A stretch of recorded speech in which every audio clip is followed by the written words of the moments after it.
या देवी सर्वभूतेषु कूष्मांडारूपेण संस्थिता नमस्तस्यै नमस्तस्यै नमस्तस्यै नमो नमः. शारदीय नवरात्रोत्सवाचा आजचा चौथा दिवस आणि आज चौथं रूप जे देवीचं आहे ते म्हणजे कूष्मांडा रूप.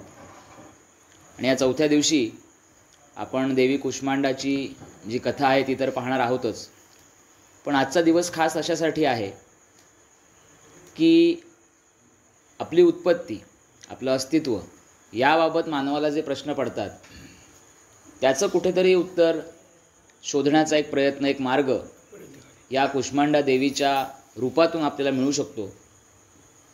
कारण शेवटी मानवी व्यवहार, मानवी अस्तित्व आणि मानवी जीवन या तीनही गोष्टी जेव्हा आपल्या मुळापासून दूर जायला लागतात तेव्हा कुठेतरी ती जी वाटचाल आहे ती चुकीच्या मार्गावरती, विनाशाच्या मार्गावरती होते.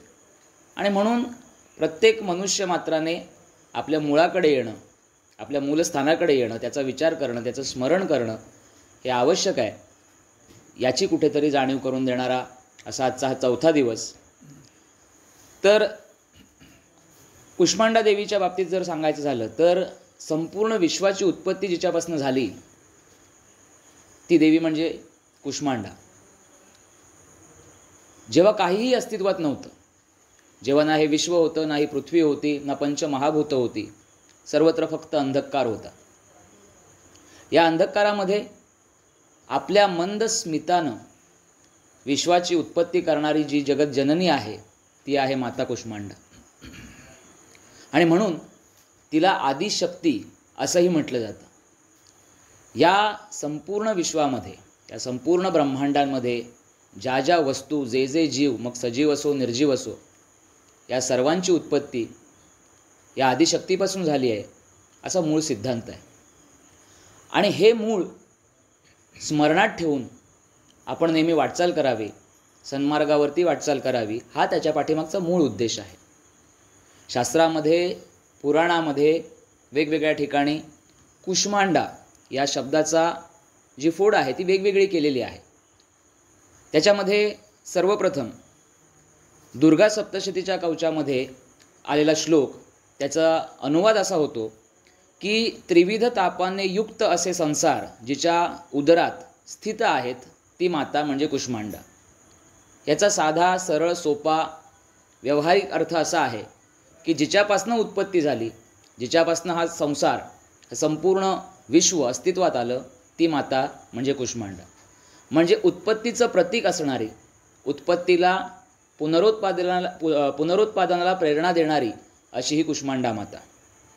आता हे जे नाव आहे या रूपाचं, ते त्या नावाची जी फोड जर आपण बघितली तर त्याचेही अनेक उल्लेख आपल्याला आढळतात, ज्याच्यामध्ये घनदाट अंधारातून विश्वाची निर्मिती फक्त मंद स्मिताने करणारी अशी कूष्मांडा. त्या शब्दामध्ये कुसुम आणि अंड असे दोन शब्द वेगवेगळे केले. कुसुमासारखं कोमल स्मितहास्य, या स्मितहास्याचा वापर करून विश्वाची निर्मिती करणारं जे अंड, जे पुनरुत्पादनाचं जे प्रतीक आहे, तर ते कूष्मांडा, म्हणून हे त्या देवीचं नाव कूष्मांडा असं पडलं, अशी एक फोड आहे. आणि दुसरं कू म्हणजे लहान, उष्मा अर्थात ऊर्जा, आणि अंड म्हणजे निर्मितीचं प्रतीक, त्याची ही देवी म्हणजे कूष्मांडा देवी, अशीही तिची फोड केलेली असते. विविध ठिकाणी असलेले हे उल्लेख जरी थोडेफार वेगवेगळे जरी असले तरी मूळ संदर्भ, मूळ स्रोत हा तोच आहे की ही उत्पत्तीची देवता आहे, नवनिर्मितीची, सृजनाची ही देवता आहे. जो जो कूष्मांडा देवीला शरण जातो त्याला नवनिर्मितीची प्रेरणा देण्याचं कार्य देवीचं हे रूप करत असतं. कारण शेवटी संपूर्ण संसार हा ऊर्जेवरती चालतो. ऊर्जेशिवाय कोणतीही गोष्ट, कोणतीही घटना घडू शकत नाही. आणि ही ऊर्जा किंवा ही चेतना देण्याचं सामर्थ्य माता कूष्मांडामध्ये आहे. आणि म्हणून आपण सगळ्यांनीच जेव्हा जेव्हा आपण बऱ्याच वेळेला मानवी मनामध्ये येणारे हे जे विचार आहेत की आपण कोण आहोत, आपला प्रवास कोणत्या दिशेने चाललेला आहे, माझ्या अस्तित्वाचं, मी जो अस्तित्वात आहे त्याचं कारण काय आहे, यासारखे प्रश्न जेव्हा मानवाला पडू लागतात तेव्हा कधीकधी मनाची अवस्था ही फार दोलायमान होऊन जाते. आपण कोण आहोत या एका प्रश्नामागे अख्खं आयुष्य जरी वेचलं तरी त्याचं उत्तर सापडलं नाही आणि शेवटी भ्रमित झाला, असेही महापुरुष होऊन गेलेत. परंतु या प्रश्नाला सुरुवात करण्यापूर्वी किंवा या प्रश्नाचा विचार करण्यापूर्वी सर्वप्रथम आपलं मूळ, जिथे ज्या ठिकाणी मूलस्थित आपण आहोत ते त्याचं स्मरण करणं आवश्यक आहे. आणि ते लक्षात ठेवून जेव्हा आपली वाटचाल होते, आध्यात्मिक असेल किंवा या व्यावहारिक असेल, ती वाटचाल करत असताना मुळाशी आपण नेहमी जोडलेलं असलो पाहिजे. कारण अन्यथा आपण पतंग, आपल्याला सगळ्यांना माहिती आहे, पतंगाचं ती जी दोरी आहे मांज्याला लावलेली, ती जोपर्यंत पतंग उडवणाऱ्याच्या हातात आहे तोपर्यंत पतंग आकाशामध्ये उंच उंच विहार करतो. पण जेव्हा तो संबंध, त्या दोरीच्या माध्यमातून असलेला संबंध जेव्हा तुटतो, जेव्हा तो पतंग काटला जातो, त्यावेळेला तो पतंग जसा वारा येईल तसा भरकटत जातो.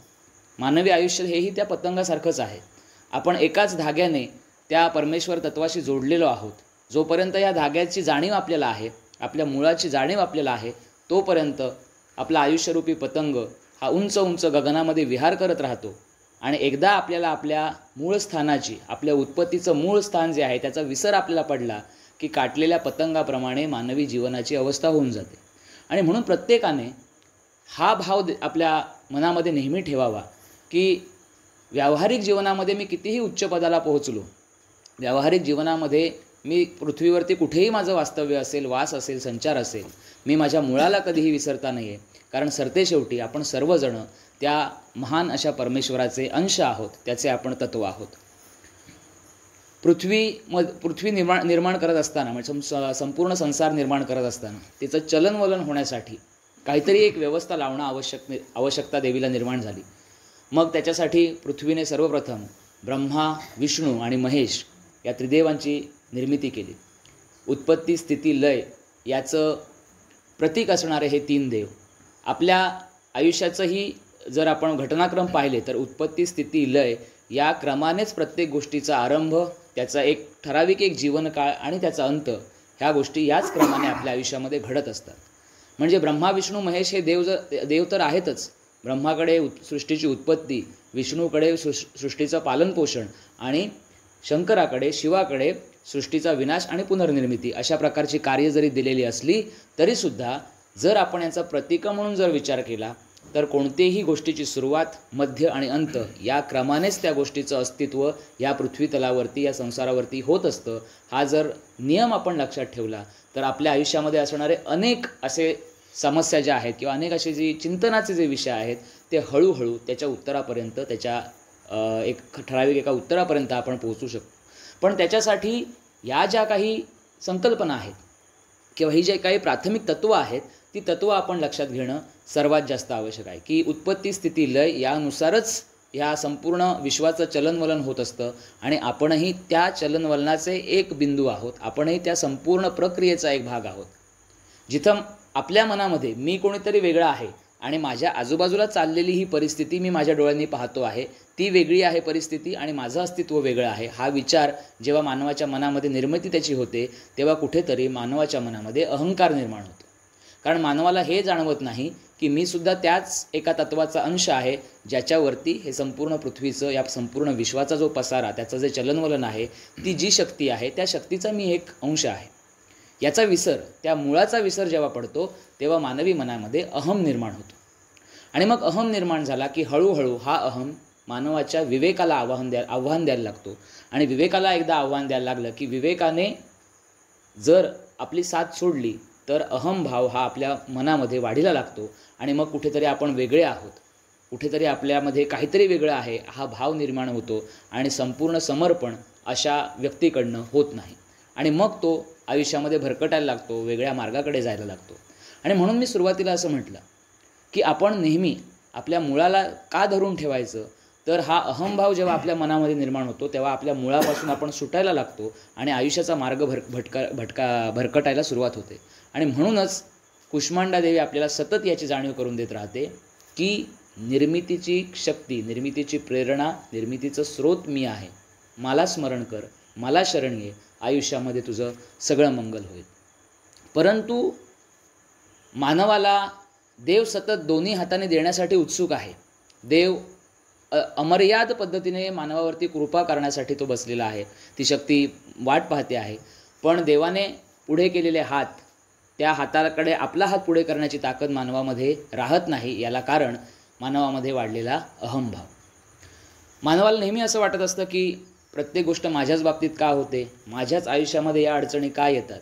तर याच्या पाठीमागे असलेली जी योजना आहे ती आपण लक्षात घेत नाही. जर आपण उत्पत्ती, स्थिती आणि लय याचा विचार डोक्यात ठेवून जर मानवी आयुष्याकडे जर आपण पाहिलं तर एक दृष्टी आपल्याला निश्चित मिळेल की जर मी जीव म्हणून जन्माला आलेलो आहे तर मला माझ्या आयुष्यामध्ये सुख आणि दुःख समसम प्रमाणामध्ये मिळणार आहेत.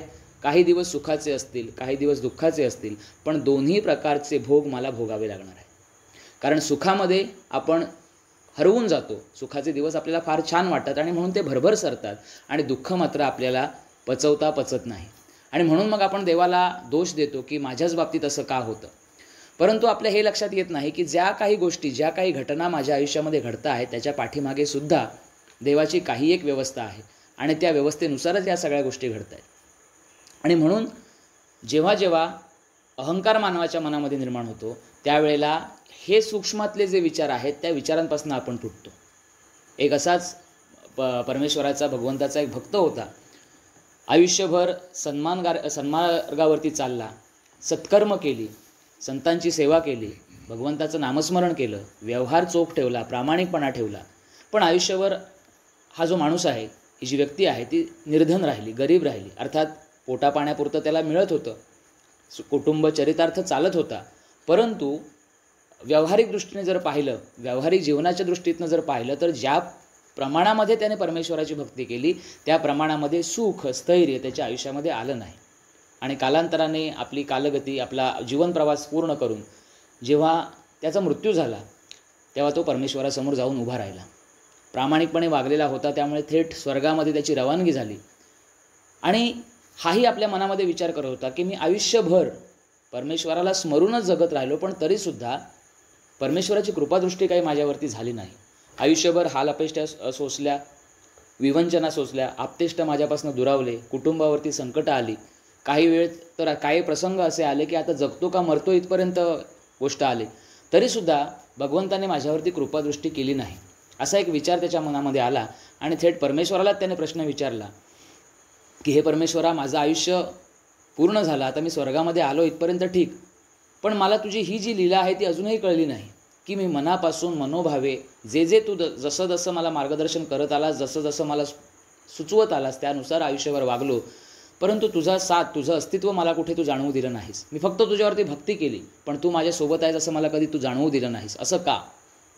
यावरती परमेश्वर अतिशय मंद हसला. जसं कुष्मांडा देवीने मंद हास्यातनं या विश्वाची निर्मिती केली, तसं परमेश्वरानं मंद हास्यातनं त्या माणसाच्या आयुष्यामध्ये ज्ञानाचा प्रकाश आणला. तो असा, भगवंताने एक चित्र त्याच्या डोळ्यासमोर दाखवलं आणि त्या चित्रामध्ये विचारलं की हे चित्र तुला काय दिसतंय?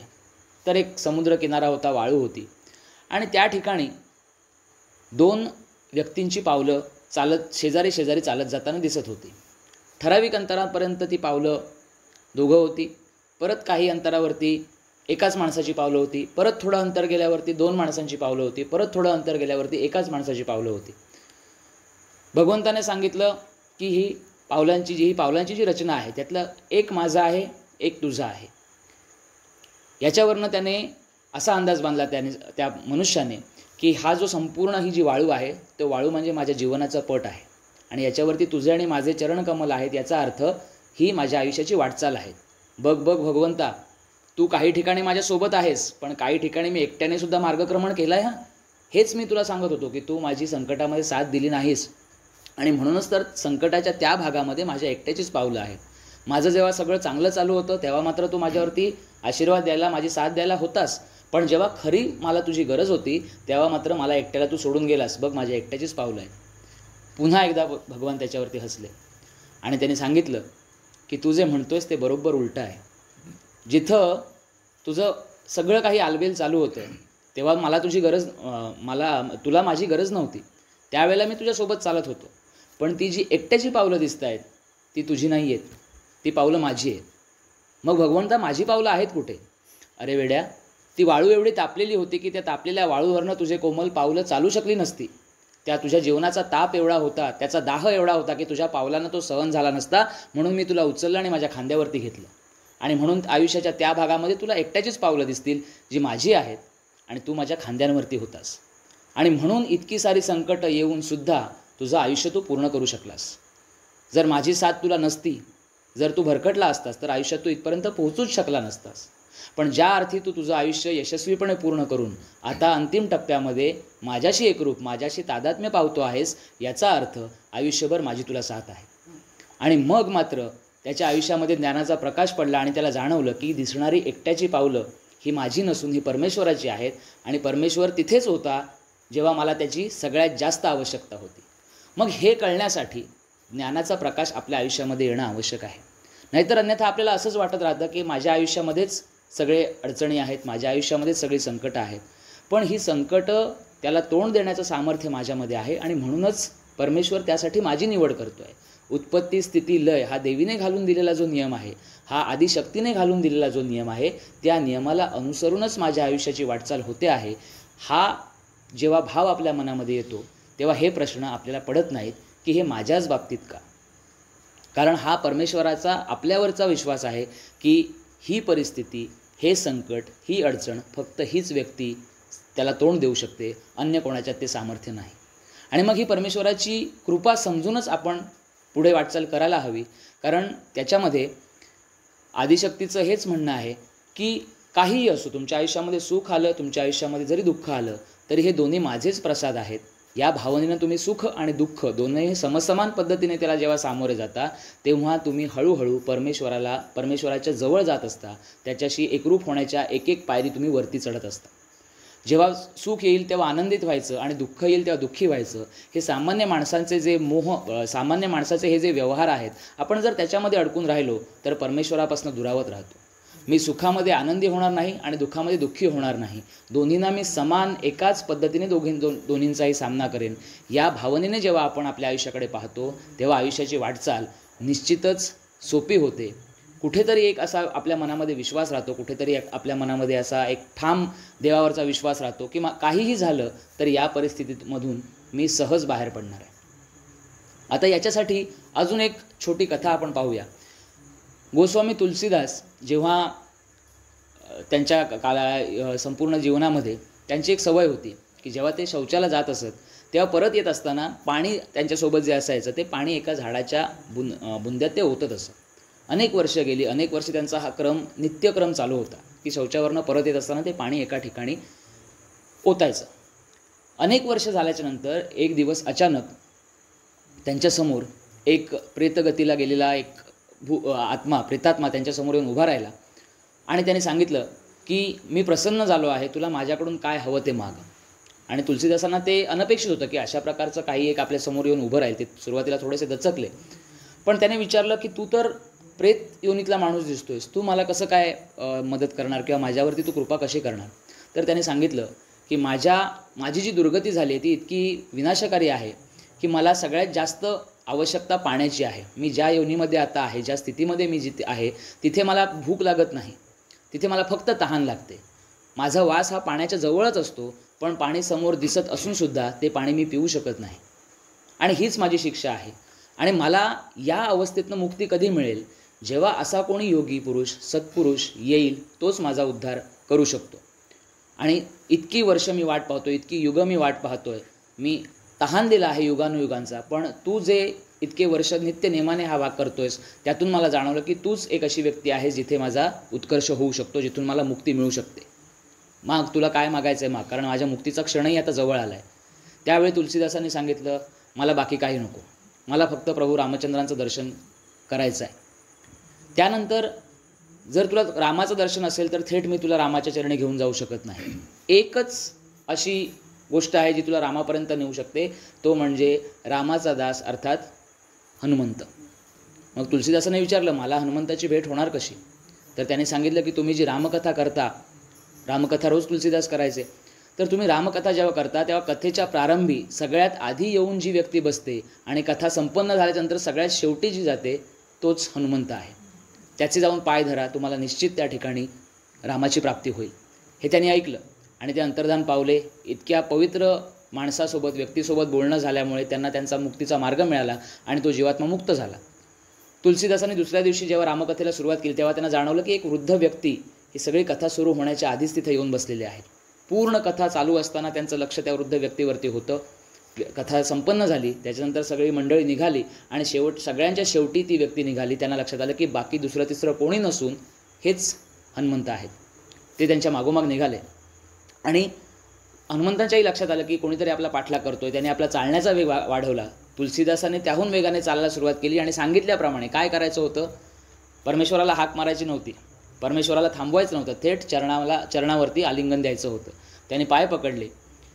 त्या वृद्ध व्यक्तीने त्यांना उठवलं आणि विचारलं काय पाहिजे. तर त्याने सांगितलं मला बाकी काही नाही, मला प्रभू रामचंद्रांचं दर्शन हवं आहे. त्यावेळेला हनुमंत म्हणाले इथे नाही, माझ्यासोबत चित्रकूट पर्वतावरती तुम्हाला यावं लागेल. आणि तिथे गोस्वामी तुलसीदासांना हनुमंत स्वतः घेऊन गेले आणि त्यांना परमेश्वराचं साक्षात दर्शन घडलं. जी व्यक्ती उत्पत्ती स्थिती लय याच्यावरती विश्वास ठेवते, त्याचा जो प्रेतात्मा जो होता त्याला ह्याचं ज्ञान होतं की जेव्हा अशी पवित्र व्यक्ती माझ्यासमोर येईल, तिच्याशी बोलल्याच्या नंतर माझी मुक्ती होणार आहे, याचं त्याला ज्ञान होतं आणि याच्यावरती त्याचा विश्वास होता. आणि म्हणून ह्या विश्वासाच्या जोरावरतीच त्या गोस्वामी तुलसीदासांना परमेश्वराचं प्रत्यक्ष दर्शन घडलं. तर ही सगळी जी कथा आहे यातनं आपल्याला काय शिकायला मिळतं, तर आदिशक्तीचं जे नियोजन आहे, आदिशक्तीची जी काही तिने व्यवस्था करून ठेवलेली आहे, प्रत्येक गोष्ट ही त्या व्यवस्थेनुसारच होणार. फक्त आपला त्या गोष्टीवरती विश्वास पाहिजे. त्याच्या बोलण्यातला प्रत्येक शब्द की मी इतकी युग वाट बघतोय, त्याने असं नाही सांगितलं की मी इतके वर्ष, इतके मास, इतके दिवस वाट बघतोय, मी युगानुयुग वाट बघतोय की कोणी ना कोणी असा येईल ज्याच्याकडून माझा उद्धार होईल. आणि त्याच्यावरती त्याचा विश्वास होता. आणि एका प्रेतात्म्याने सांगितलेल्या गोष्टीवरती तुलसीदासांनी विश्वास ठेवला की जर हा असं सांगतो तर निश्चित हनुमंताचं दर्शन मला सुरुवातीला होणार आहे. दोघांनीही परस्परांवरती विश्वास ठेवला. दोघांनीही या तत्वावरती विश्वास ठेवला की परमेश्वराचं जसं नियोजन आहे गोष्टी तशाच घडणार आहेत, आदिशक्तीचं जसं नियोजन आहे तशाच गोष्टी घडणार आहेत, याच्यावरती त्यांनी विश्वास ठेवला. आणि ह्या विश्वासाच्या जोरावरती दोघांनाही त्याचं फळ मिळालं.